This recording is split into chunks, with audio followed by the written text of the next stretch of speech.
We're going to talk healthy backs. Our backs are sore all the time. It's a chronic condition for most Americans. And although there are very serious health complications that can lead to painful backs, most of us, it's because of bad posture. And today we're going to talk about how to strengthen your deep core and stabilize that deep core so that you can have less pain, have better posture, and just feel better all around. There are a couple things that are going to be important for you to understand, and one is the word core.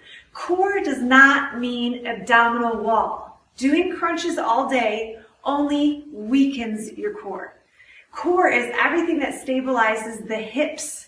So it's the connection of the ribs and hips together that comprise your core. It's all the way around. And so when you do crunches only, you weaken and overstretch the muscles of the back. The sides don't get any benefit, so the obliques and parts of the transversus. And just your rectus abdominis gets strong, so it pulls us forward and gives us flat back syndrome, which leads to significant pain and, of course, really bad posture. So we're going to look at a few things, and I have a guest with me today. This is Brianne. Brianne is going to help me demonstrate the different moves that you can be doing to properly train your core. Remember what I said, core is everything that stabilizes the hips. It goes from here to here. So the exercises we're going to do is going to first learn how to brace, and then second, learn how to adjust our body so we challenge that brace in real ways that are going to make us stand taller, be trimmer, and have less back pain. So let's get started. All right, I have Bree on the floor, and you can be practicing this with us at home as well. Find a comfortable place, lay on your back, soften your knees, and rest your arms at your side. Now, the first thing I want you to do is take a couple deep breaths to kind of relax and let your spine relax. You may become aware that your lower back presses down to the mat or the floor, or you may become aware that it arches way up. And it's going to really depend on your body and where the strengths and weaknesses lie. It's also going to depend on your natural curvature of your spine. What we're looking for is your own personal neutral position. So what I'm going to ask you to do is take your middle fingers, place them on the tips of your hip bones. Take your thumbs and place them on the bottom rib. Now you see that Bree is doing this, and if she were to push her lower back down into the mat, you'll notice how her pelvis tilts up and her fingers lift and her thumbs drop. Now I'm going to have her go the opposite into excessive lordosis, and you'll notice how her belly rounds out and her thumbs come up. And now she's got too much of an arch in her back. So now I'm going to have her go back to that neutral point, that relaxed point. In neutral, you should have a little air underneath your back, and your spine should actually have a natural curve up. What you don't want to do is press your lower back into the floor. Now from this position, we can start challenging that core in a real way. So the first thing I want you to do is, now that you've found neutral spine, I want you to brace. So I want you to think about, someone's going to come in and punch me and I need to hold tight. Don't suck in, don't pull your navel down, don't let your hips and ribs move. I want you just to tense. Now, Bree just tensed really good for me, so if I come to punch her, she's going to survive. And the other thing you want to do is, while you're doing this, make sure you can breathe and carry on a conversation. How are you doing, Bree? I'm doing good.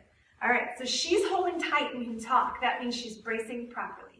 Now, we're going to start to challenge this brace without her pelvis tilting, without her ribs lifting or dropping. I'm going to have her slowly raise her foot off of the floor. Notice how she didn't move. Go ahead and put your foot back down and let your body tilt with it as you come up. So if she were to lift up and not brace, her whole body would tilt and swerve.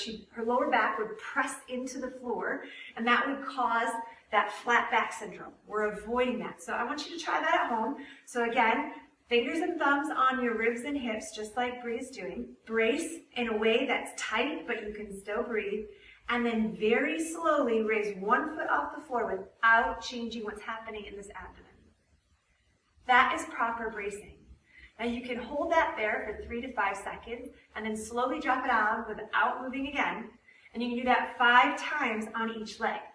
When you're ready to progress this one up, you can try adding both feet at the same time. Now this is significantly harder, so pay attention. Brace, thumbs on the ribs, fingers on the hips, slowly bring the feet up without any arching. Now, actually, you're arching just a little bit. I'm going to have you pull your ribs down. Right there. Feel a little bit more controlled. What happened is her ribs started to lift up as she came up, and that would have put extra pressure on her lower back. Now, you could do this also. Hold for 3 to 5 counts, set it down, do it about 5 times. Once you have mastered this without feeling your back, change it all. You can progress it by extending one leg out. And if you can do that with a 3 to 5 second hold, try extending both legs out. Oh, it gets so hard! Now I'm going to make her hold that because I'm not nice. See how she's holding her abdomen tight. As soon as those legs get too heavy, it's starting to happen now. Her ribs are going to start lifting. Go ahead and slowly bring your feet down. So you want to make sure that you're staying engaged. Again, do at least 5 of those, holding for 3 to 5 seconds. And you can do this a few times. Well, do it daily. I would do it daily as you continue to improve.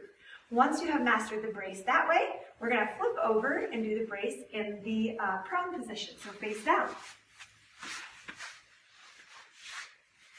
A brace just going to rest comfortably, kind of sort of, on the floor with your face on the mat. And when you're in this position, you can't help but get a little bit more lordosis, which is that excessive curvature of the spine, or the opposite may happen as well, and it may push up. It depends on if you're a woman who's busty, your lower back will have to dip down to get your belly to the ground. Or if you're not busty, but maybe you have a roundness in your belly, then it may push your back up. So this position is really not ideal. You shouldn't be laying in this position all the time if you want to prevent some back pain. But we're going to use this position to help get us into plank. Now, doing a proper plank is essential. And remember that bracing we did on the back. This time you're going to do the bracing forward, which makes it significantly harder. So what I'm going to have Bree do, and you can do this at home, is you get your arms just underneath you, and she's going to do, we've been practicing this, so she's going to kill it. She's going to come up in a perfect plank position. Watch how her body lifts up. Go ahead and come up. She came up as one beautiful, steady, braced lift. Go ahead and go back down. How most of us go up as we're working through these is kind of jacking ourselves back and then lifting. So go ahead and demonstrate that. Notice how her head came up and then her butt came up. She kind of snaked her way up. The goal is to come up as one solid motion into the plank and brace here. Now remember, ribs and hips should be locked. So I'm going to have her go into bad plank position. So go ahead and sink into really bad position. Now here is that lordosis. See how her lower back is curved down and her shoulder blades are sticking up. I don't know if you can see this very well, but they're sticking up probably this far off of her back. So here are the adjustments I'd like you to ask yourself as you're doing this. 1, are your shoulders over your forearms? Are your eyes looking in front of your fingers? Are you lifting between your shoulder blades? So pull up into your ribs. Are you lifting with just about the bra line, just kind of at the bottom?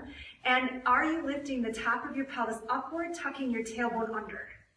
Now she's nice and flat. Look at that. All she has is that neutral spine. Go ahead and rest. I'm trying to kill her, I think.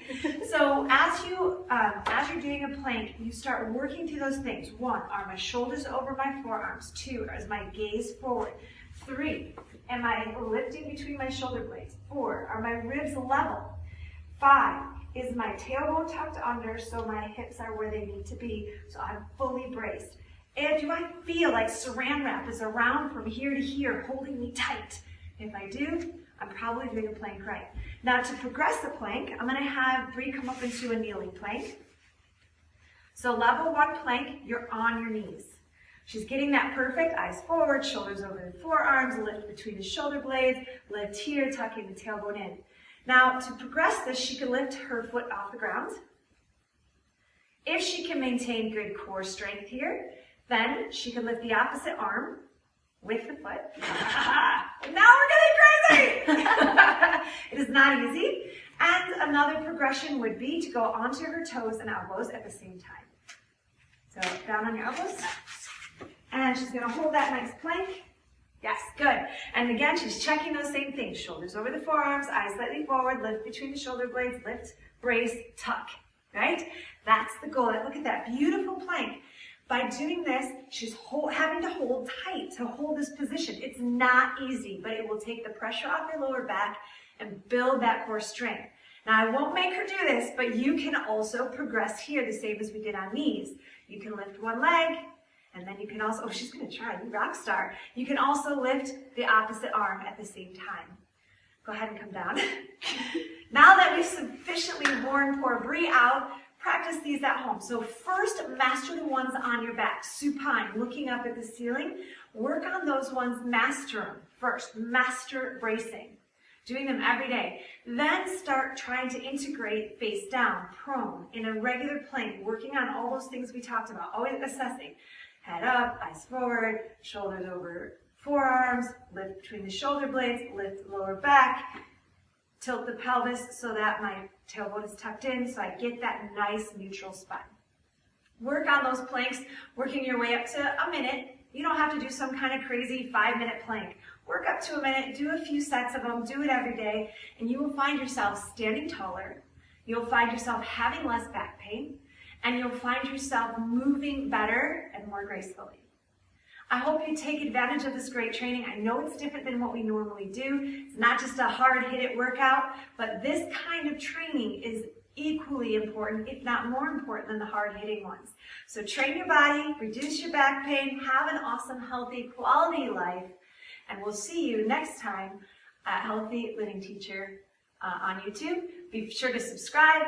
Be sure to check us out on Facebook, Shoreline Natural Wellness, and Healthy 3 Online now, where you can work out with us virtually. So I hope to see you guys soon. Have a wonderful day.